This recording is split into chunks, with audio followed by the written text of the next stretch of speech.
বিরতির পর স্বাগত। লিটন মাস্টার ক্রিকেটে জয় পেল না ত্রিপুরা দল।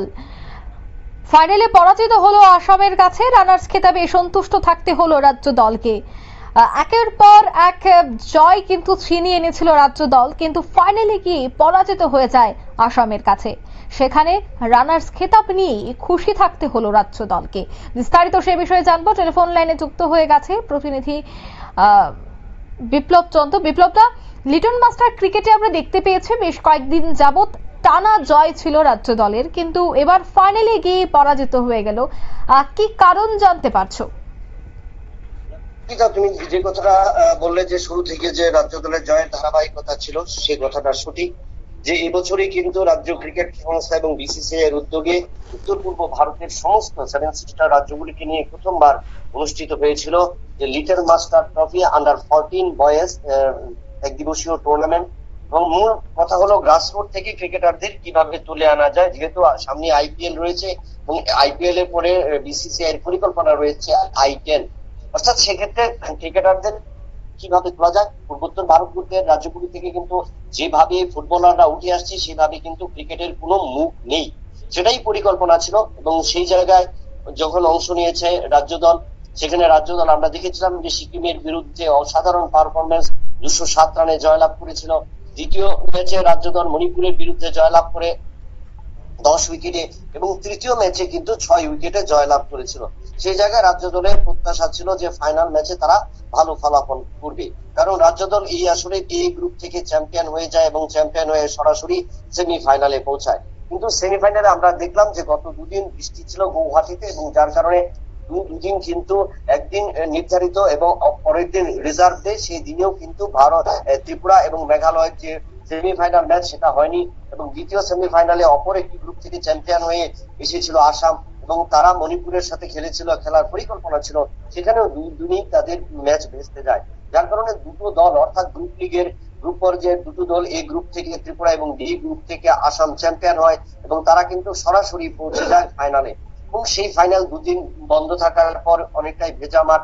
সেই জায়গায় রাজ্য দলের আশা ছিল বা প্রত্যাশা ছিল রাজ্য দলের বলাররা, ব্যাটসম্যানরা অসাধারণ পারফরমেন্স তুলে ধরবে, কিন্তু সেখানে ব্যর্থ হলো। অর্থাৎ বলা যায় যদি নিরাশ করেনি রাজ্য দলের ব্যাটসম্যানরা বা রাজ্য দলের ক্রিকেটাররা, সেখানে কিন্তু লড়াই করেছে। তবে অনেকটাই ডেভেলপ ত্রিপুরা থেকে, অনেকটাই ডেভেলপ উত্তর পূর্ব ভারতের আসাম, এবং সেখানে কিন্তু আসামের যে ক্রিকেটাররা তারা কিন্তু নিজেদের সেই জায়গায় তুলে ধরেছে, এবং যার কারণে তারা কিন্তু একটা বড় ইনিংস তৈরি করে নির্ধারিত 40 ওভারের ম্যাচ অনুষ্ঠিত হয়। সেখানে আসাম প্রথমে ব্যাট করতে নেমে 8 উইকেট হারিয়ে 186 রান সংগ্রহ করে। তবে শুরুতে আসামের পক্ষে দিবেন্দার ইসলাম সর্বোচ্চ 35 এবং তারপর প্রয়ন কুন্ডু 37 রান করে, সেটা ছিল উল্লেখযোগ্য। তবে রাজ্য দলের যে 6জন বোলারকে সেখানে নিয়োগ করা হয়েছিল তারা কিন্তু ততটা আশানুরূপ ফল করতে পারেনি। তার একটাই কারণ সেখানে হলো আজকের মাটি ভিজে থাকার কারণে সেই ভিজে উইকেট থেকে কিন্তু পেস বোলাররা তাদের ফায়দা তুলতে পারেনি। শুধুমাত্র দুজন স্পিন বোলার বিহন দাস 7 উইকেটে 33 রান দিয়ে দুটি, এবং শুভ্রজিৎ পুরী 8 ওভারে 29 রান দিয়ে 2টি উইকেট দখল করে। সেই জায়গায় রাজ্য দলের সামনে জয়ের লক্ষ্য ছিল, যে লক্ষ্যটা ছিল সেই লক্ষ্যটা কিন্তু তুলতে পারেনি, অর্থাৎ 187 রানের জয়ের লক্ষ্য রাজ্য দলের সামনে ছিল।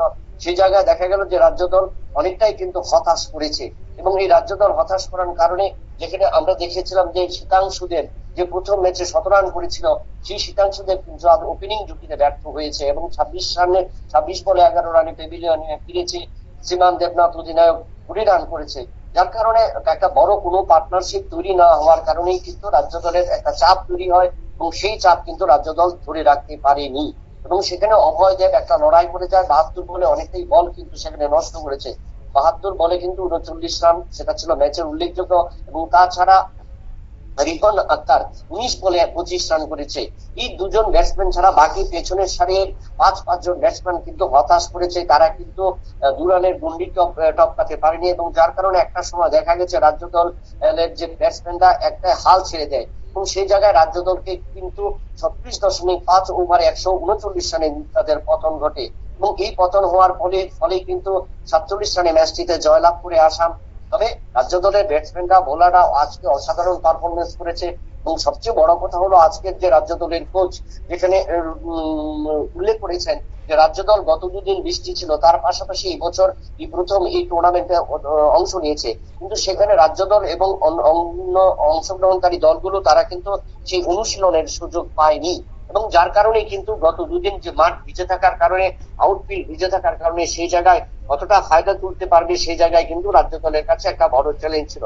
তবে সেই ক্ষেত্রে আরেকটা জিনিস যেটা ফ্যাক্টর করেছে রাজ্য দলের পক্ষে, সেটা হলো টস। সেখানে কিন্তু আসাম টসে জয়লাভ করে, এবং টসে জয়লাভ করে তারা কিন্তু প্রথমে ব্যাট করবার সিদ্ধান্ত নেয়, এবং এই বড় সিদ্ধান্তে উইকেট থেকে যে ময়েশ্চারাইজার ছিল সেই ময়েশ্চারাইজারে যখন পেস বোলাররা ব্যর্থ হয়েছে, সেই জায়গায় স্পিন বোলাররা চাপ সহ্য করার আগে কিন্তু তারা একে একে 186 রান তুলে নিয়েছে 40 ওভারে, পতন ঘটিয়েছিল 8 উইকেটে।